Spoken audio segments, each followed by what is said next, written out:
ان اللہ لا یخفی علیہ شیء فی الارض ولا فی السماء، بے شک اللہ پر کوئی چیز مخفی نہیں ہے، نہ زمین میں اور نہ آسمان میں۔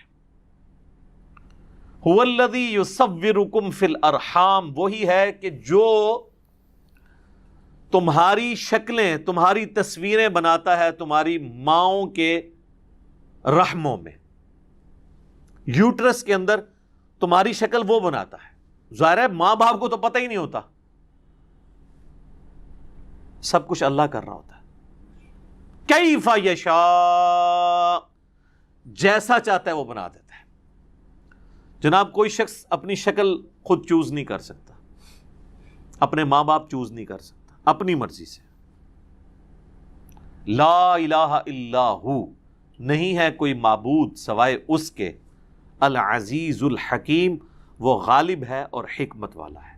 اصل میں یہ تمہید بنائی جا رہی ہے، تورات کا، انجیل کا، قرآن کا ذکر ہوا، اللہ کی آیات جھٹلانے کے اوپر عذاب اور انتقام کا ذکر، اور اب اللہ تعالیٰ فرما رہا ہے زمین و آسمان میں کوئی بھی راز ہے وہ اللہ سے تو چھپا ہوا نہیں ہے۔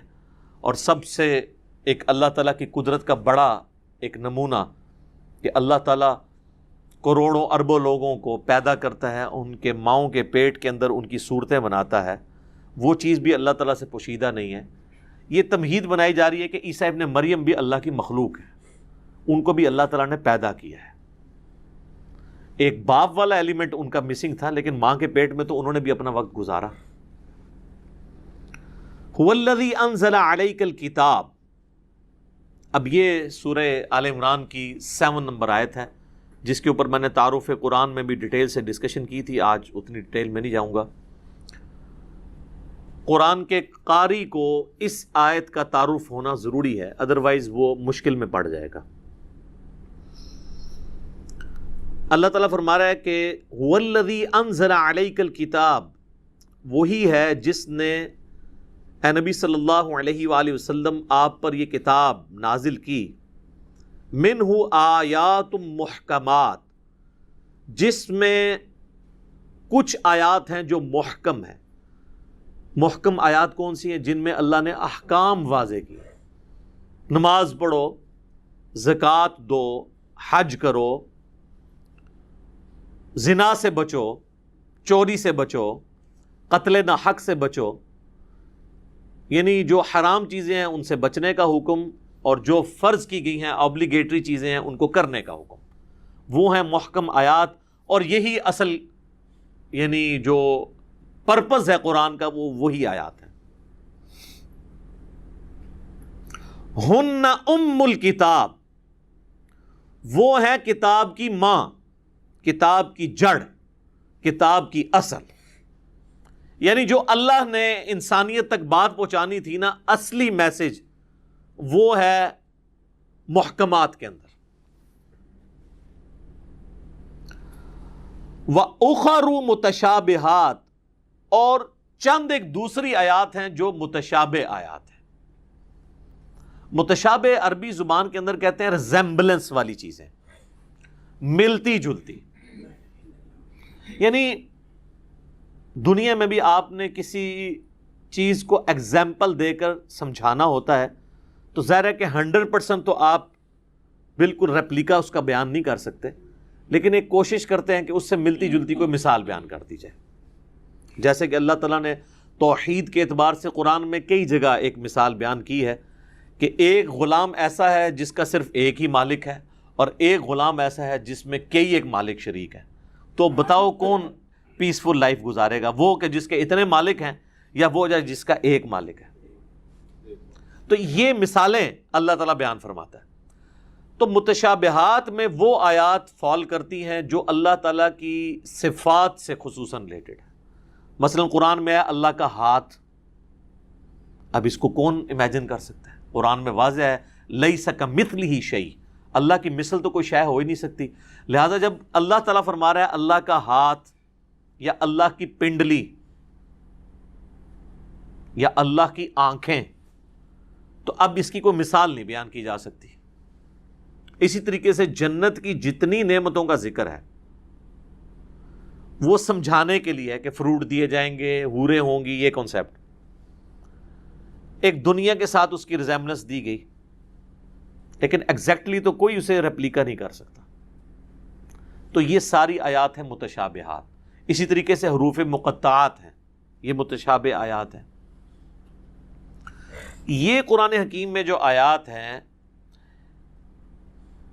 حروف مقطعات تو ایک اسپیشل کیس ہے لوگوں کا غرور توڑنے کے لیے کہ کوئی ان کے مطلب کو نہیں پہنچ سکتا، یہ اللہ اور اس کے نبی کے درمیان راز ہے. کوڈ ورڈز، ایبریویشنز ہیں. کئی لوگوں نے تباہ آزمائی کی ہے لیکن وہ کوئی قرآن و سنت سے سپورٹیو نہیں ہے. باقی متشابہات اس لیے ہیں تاکہ کچھ آخرت کا کنسیپٹ ہو جائے، دھندلا سا تصور آ جائے.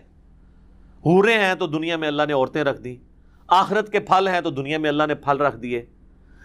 بار بار ذکر قرآن میں آیا درجنوں مقامات پر کہ ایسے باغات ہیں جن کے نیچے نہریں بہتی ہوں گی. اب ظاہر ہے کہ دنیا میں ہم اس کو اپنی نہروں اور باغات سے کمپیریزن کرنے کی کوشش کریں گے، ایک خاص لیول تک سمجھنے کی کوشش کریں گے، وہ والی چیز تو ہو نہیں سکتی.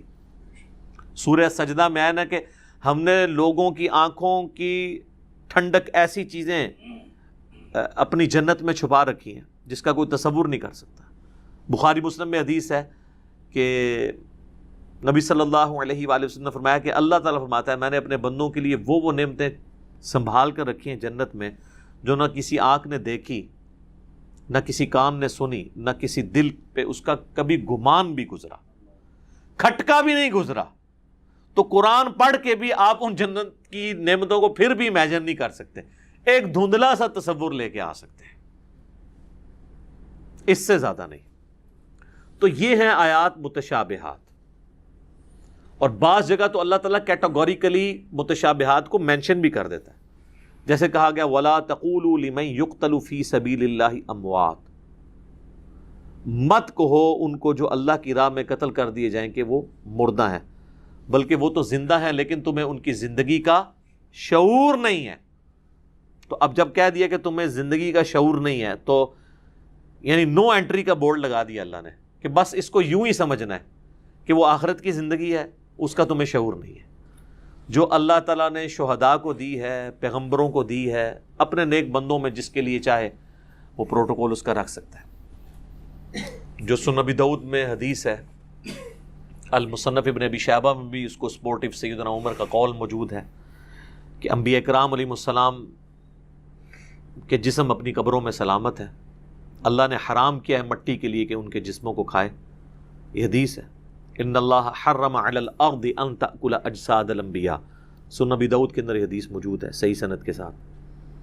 اور مصنف ابن ابی شیبہ میں سیدنا عمر کا قول ہے کہ اللہ کے نبیوں کے جسموں کو نہ تو آگ جلاتی ہے، نہ مٹی کھاتی ہے، اور نہ درندے اس کو نقصان پہنچا سکتے. اب یہ پروٹوکول پیغمبروں کو اللہ تعالیٰ نے دیا ہے.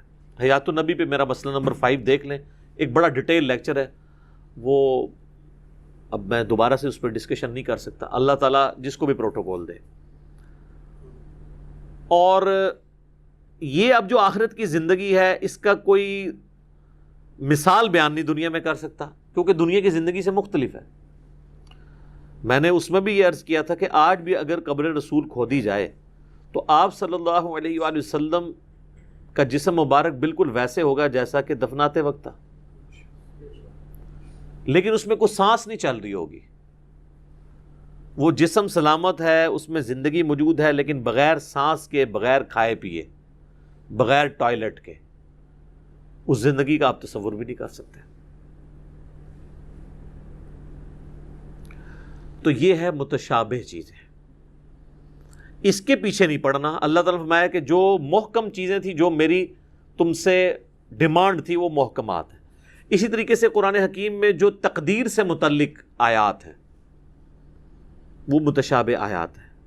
بس جتنا بتایا گیا اس کے اوپر ایمان لے کر آنا ہے، اس سے آگے نہیں بڑھنا. وہ ساری کی ساری چیزیں ایمان بالغیب سے تعلق رکھتی ہیں. اب فرشتے ہیں، اب فرشتوں کو کوئی کیا بریف کر سکتا ہے کہ کس قسم کے فرشتے ہوں گے؟ کوئی مثالیں نہیں بیان کی جا سکتی. بس ہمیں ایمان لانے کا کہا گیا. ہمارے لیے تو فرشتے بھی متشابہات میں سے. اب اللہ تعالیٰ ایک ورڈکٹ دے رہا ہے یہاں پر، فَأَمَّا الَّذِينَ فِي قُلُوبِهِمْ زَيْغٌ، پس وہ لوگ جن کے دلوں میں ٹیڑھ پن ہوتا ہے، فَيَتَّبِعُونَ مَا تَشَابَهَ مِنْهُ ابْتِغَاءَ الْفِتْنَةِ، تو وہ متشابہ آیات کے پیچھے پڑے رہتے ہیں تاکہ کوئی فتنہ کھڑا کر دے۔ دیکھ لینا آپ کی پوری امت نے فتنہ کھڑا کیا ہوا ہے۔ کہتے ہیں جی قرآن میں لکھا ہے شہید زندہ ہے، تو جب شہید زندہ ہے تو جا کے اسی قبر پہ اس سے مانگنا شروع کر دو۔ کہتے ہیں زندہ سے تو مانگ سکتے ہیں نا، تو پھر مجھ سے پکی لے لیں کہ یہ زندہ بندے جو میرے سامنے بیٹھے ہیں، میں ان سے کہوں مجھے پانی پلا دو تو پلا دیں گے۔ لاؤ کون سا بابا جو دفن ہے جس کی قبر پہ جاؤ تم ہی پانی پی کے بتا دو، اے گھوڑا تے اے مدان ہونے چیک کر لینے زندہ ہے کہ نہیں زندہ، تو کہیں گے نہیں وہ تو آخرت کی زندگی ہے۔ تو پھر مدد کہاں سے ہوئی؟ جو پانی کا گلاس نہیں آپ کو پکڑوا سکتا، آپ اس کو یا شیخ عبد القادر جنانی کہہ کے مدد کے لیے پکار رہے ہیں۔ کو عقل کام کرتی ہے؟ اور اتنی عقل تو ایتھیسٹ کے اندر بھی موجود ہے، یہ چول تو وہ بھی نہیں مارتے جو الہامی کتابوں کے ماننے والے ایاک نعبد و ایاک نستعین پڑھنے والے وہ مار رہے ہیں۔ اور دوسری طرف ان کو ذرا سا مثال دے کے سمجھائیں تو فوراً سمجھ آ جائے گی کہ بارش کون برساتا ہے؟ اللہ۔ ڈیوٹی کس کی ہے؟ فرشتوں کی۔ بارش فرشتوں سے مانگی جاتی ہے یا اللہ سے؟ یہ جھگڑا نہیں ہے کہ کسی کو اختیار ہے یا نہیں، اصل جھگڑا یہ ہے کہ مدد کے لیے پکارنا صرف اللہ کو ہے۔ ظاہر اس باب میں آپ جس کو مرضی پکاریں، کسی یہودی کو بھی، عیسائی کو بھی پکار لیں۔ بخاری مسلم میں حدیث ہے، نبی علیہ السلام کی جب وفات ہوئی تو آپ کی زرہ چند گندم کے دانوں کے عوض ایک یہودی کے پاس رکھی ہوئی تھی، گر ہوئی، تو یہودی سے بھی آپ مدد لے سکتے، لیکن جو دنیا میں سامنے موجود نہیں، یہ مر چکا ہے، اس سے آپ کمیونیکیشن نہیں کر سکتے۔ تو اللہ تعالیٰ فرماتا ہے کہ جن کے دلوں میں ٹیڑھ پن ہوتا ہے نا، وہ ہمیشہ متشابہات کی پیروی کرتے ہیں تاکہ کوئی فتنہ کھڑا کریں۔ وَابْتِغَاءَ تَأْوِيلِهِ، اور اس چکر میں رہتے ہیں کہ اس کا کوئی مطلب ہم ڈھونڈ لیں، کوئی تلاش کر لیں۔ تو مطلب کہاں سے ہونا ہے؟ وہ تو پہلے کلیئر کیا جا رہا ہے کہ یہ متشابہات ہیں۔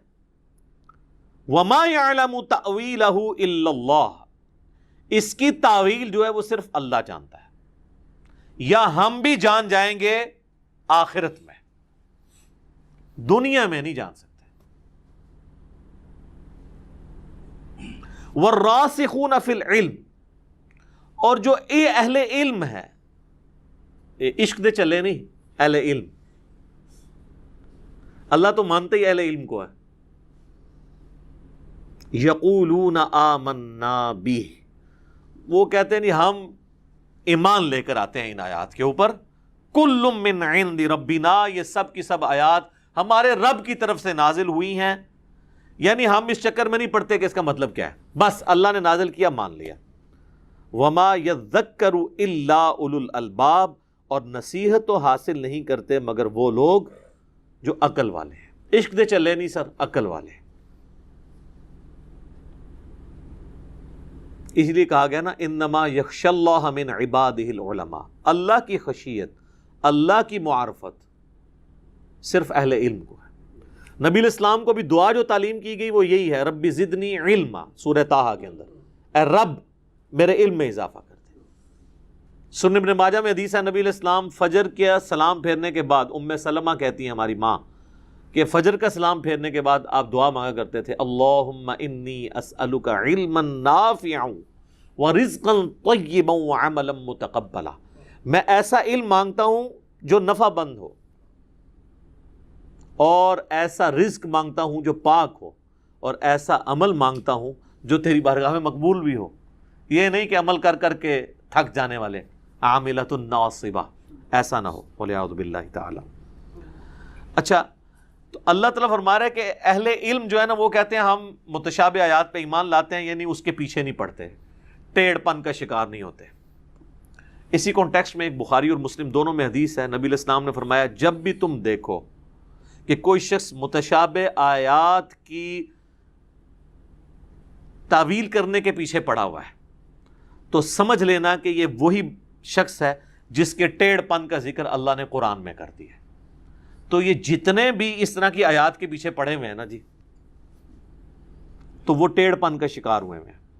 آپ دیکھ لیں امت کیا کر رہی ہے، یعنی یہ حروف مقطعات کے تعویذ بن کے گلے میں لٹکے ہوئے ہیں اور دکانوں کے اوپر لٹکائے ہوئے ہیں اور اس کو پروموٹ کیا جا رہا ہے، یہ سب کے سب ٹیڑھ پن کا شکار ہے۔ تو نبی علیہ السلام فرمایا کہ اگر کوئی ایسا کرتے ہوئے دیکھو تو سمجھ لو یہ وہی لوگ ہیں جن کا قرآن میں ذکر کیا گیا۔ اچھا، ایک اور میں علم کی ایک یہاں بات ڈسکس کروں۔ یہ آیت ہے جسے اہل تشیع نے مس یوز کیا ہے۔ اہل تشیع چونکہ ایک امامت کا عقیدہ رکھتے ہیں، جس کی وجہ سے ہم ان سے یعنی بنیادی اختلاف رکھتے ہیں عقیدہ امامت کے اعتبار سے۔ اس پہ میرا یوٹیوب پہ کلپ بھی موجود ہے۔ اب خیر کئی سو سال تک دھکے کھانے کے بعد ان کو بات سمجھ آ گئی ہے، میں نے اسی کلپ کے اندر ڈسکس کیا ہے۔ تو اس میں جو بنیادی آیت جس کے اوپر عقیدہ امامت کھڑا ہے نا، وہ یہی ہے۔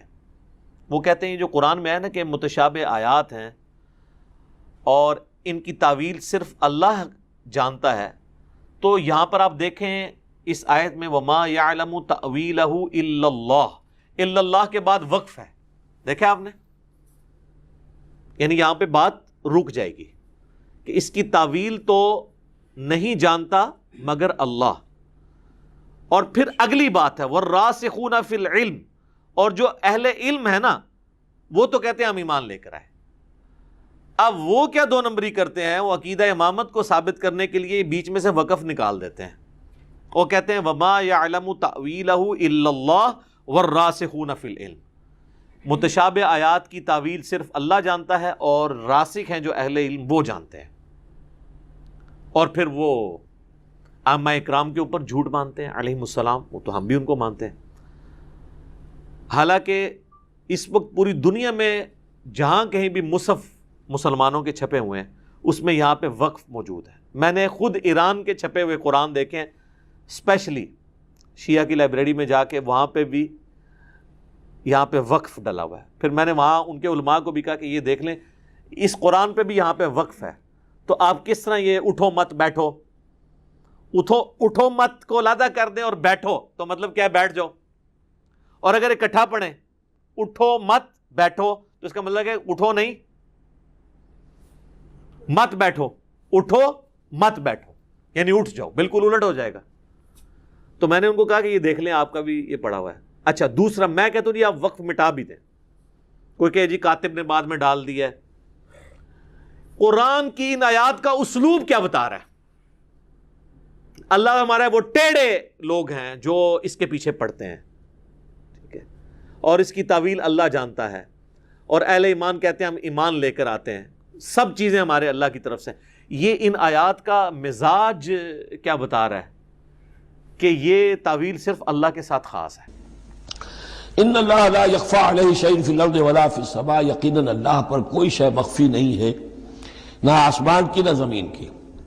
هو الذی یصورکم فی الارحام کیف یشاء، پہلی چیز اللہ کے علم سے متعلق تھی اور یہ اللہ کی قدرت سے متعلق ہے۔ وہی ہے کہ جو تمہاری نقشہ کشی کر دیتا ہے، صورت بنا دیتا ہے تمہاری ماؤں کے رحموں میں جیسا چاہتا ہے، کسی کے پاس چوائس نہیں ہے کہ وہ اپنا نقشہ خود بنائے۔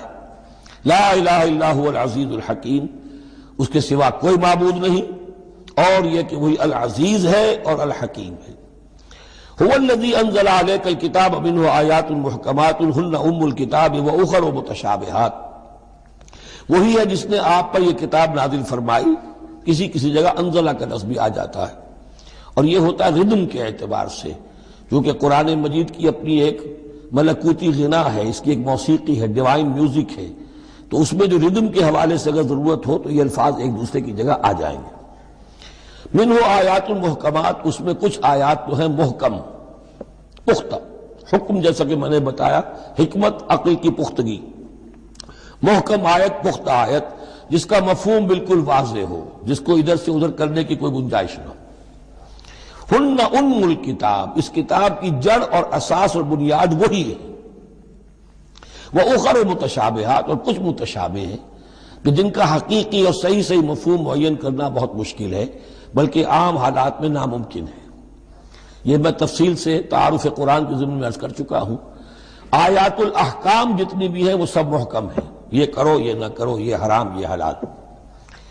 لیکن یہ کہ جو بھی آیات ہیں کہ جن میں بحث ہے عالم غیب سے، اللہ کی ذات و صفات، کیا تصور کریں، اللہ کا ہاتھ، اللہ کا چہرہ، اللہ کی کرسی، اللہ کا عرش، کیا تصور کریں؟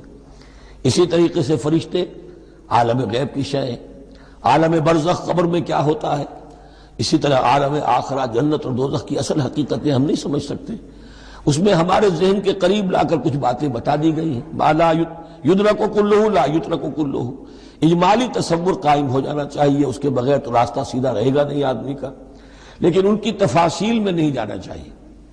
تو دوسرے درجے میں میں نے آپ کو بتایا تھا کہ کچھ فزیکل فینومینا بھی، یہ بھی ایک وقت تک رہے ہیں آیات متشابہات میں سے، لیکن رفتہ رفتہ جیسے یہ سائنس کا علم بڑھتا چلا جا رہا ہے، ان میں سے بہت سی چیزیں اب محکم ہو کر سامنے آ رہی ہیں۔ تو یہ گویا کہ شفٹنگ سینڈز کے مانند ہے کہ ان میں سے جو چیزیں، بہت سی چیزیں واضح ہو گئیں جو پہلے واضح نہیں تھیں، لیکن اب بھی بعض چیزیں ہیں، جیسے میں نے عرض کیا 7 آسمان سے کیا مراد ہے کہ جو واضح نہیں ہے ہم پر، لیکن ہمارا یقین ہے کہ انشاءاللہ وہ وقت آئے گا کہ انسان سمجھ لے گا کہ ہاں یہی بات صحیح تھی اور یہی تعبیر صحیح تھی۔ هو الذی انزل علیک الکتاب منہ آیات محکمات ہن ام الکتاب، یہ بہت اہم ہے، اصل جو ہے جڑ کتاب کی، اس لیے کہ کتاب کے بارے میں عرض کر چکا ہوں کہ وہ ہے مجموعہ احکام۔ کتاب جیسا کہ ہم نے سورہ بقرہ میں دیکھا جہاں حکم آیا کتب علیکم کتب علیکم کتب علیکم، تو کتاب کی جڑ اور اساس جو ہے وہ وہی ہے۔ وَأُخَرُ مُتَشَابِهَاتٌ فَأَمَّا الَّذِينَ فِي قُلُوبِهِمْ زَيْغٌ، تو وہ لوگ جن کے دلوں میں کجی ہوتی ہے، اب وہ یہ ہے کہ وہ کوئی خاص بات نئی نکالنی ہے تاکہ اپنی ذہانت و فطانت کا جو ہے ڈنکا بجوایا جا سکے، یا کوئی اور فساد پیدا کرنا ہے، کوئی فتنہ پیدا کرنا ہے، ذہن ٹیڑھا ہو چکا ہے، اب اس ٹیڑھے ذہن کے لیے کوئی دلیل چاہیے قرآن سے، اب وہ متشابہات کے چکر میں لگیں گے، ان کے پیچھے پڑیں گے کہ کسی کے مفہوم کو میں اپنے من پسند مفہوم کی طرف موڑ سکوں۔ فَأَمَّا الَّذِينَ فِي قُلُوبِهِمْ زَيْغٌ فَيَتَّبِعُونَ مَا تَشَابَهَ مِنْهُ، تو وہ لوگ کہ جن کے دلوں میں کجی ہے وہ پیچھے لگتے ہیں ان کے کہ جو متشابہ ہیں ان میں سے، ابتغاء الفتنۃ، یا تو فتنہ اٹھانا چاہتے ہیں فتنے کی تلاش میں، وابتغاء تاویلہ، اور تلاش کرنے کے لیے کہ اس کی اصل حقیقت، اصل منشا، اصل مراد کیا ہے۔ یعنی یہ بھی ہو سکتا ہے کسی کا علمی ذوق ہی ایسا ہو جائے، اور یہ بھی ہو سکتا ہے کہ ایک شخص کی فطرت میں کجی ہو۔ وما يعلم تاویلہ الا اللہ، حالانکہ ان کا حقیقی مفہوم اللہ کے سوا کوئی نہیں جانتا۔ والراسخون فی العلم یقولون، اور جو لوگ علم میں راسخ ہیں، پختہ ہیں، جن کی جڑیں گہری ہو چکی ہیں علم میں، وہ کیا کہتے ہیں؟ یقولون آمنا بہ کل من عند ربنا، ہم ایمان لائے اس کتاب پر، قرآن پر، یہ کل کا کل ہمارے رب کی طرف سے ہے۔ جو بات صاف سمجھ میں آ گئی ہے اس پر عمل کریں گے، جو بات پوری طرح سمجھ میں نہیں آ رہی ہے انتظار کریں گے، لیکن یہ اجمالی یقین رکھیں گے کہ یہ ہے اللہ کی کتاب۔ آمنا بہ کل من عند ربنا وما یذکر الا اولو الالباب، لیکن یہ صحیح روش اور یہ نصیحت نہیں حاصل کر سکتے مگر وہی کہ جو ہوش مند ہے، عقل مند ہے۔ اور سب سے بڑی ہوش مندی یہ ہے کہ انسان اپنی عقل کی لیمیٹیشنز کو جان لے، میری عقل کی حدود کیا ہے، عقل کہاں تک جا سکتی ہے۔ اگر انسان اپنی عقل کی حدود کو نہیں جانتا تو وہ پھر اولو الالباب میں سے نہیں ہے۔ عقل بڑی شے ہے لیکن یہ کہ اس کی حدود ہیں، ایک حد سے آگے یہ عقل تجاوز نہیں کر سکتی۔ گزر جا عقل سے آگے کہ یہ نور چراغ راہ ہے، منزل نہیں ہے۔ منزل تک پہنچانے والی شے جو ہے وہ عقل نہیں ہے، وہ قلب پہنچائے گا، لیکن یہ کہ بہرحال عقل ایک روشنی دیتی ہے، حقیقت کی طرف اشارے کرتی ہے۔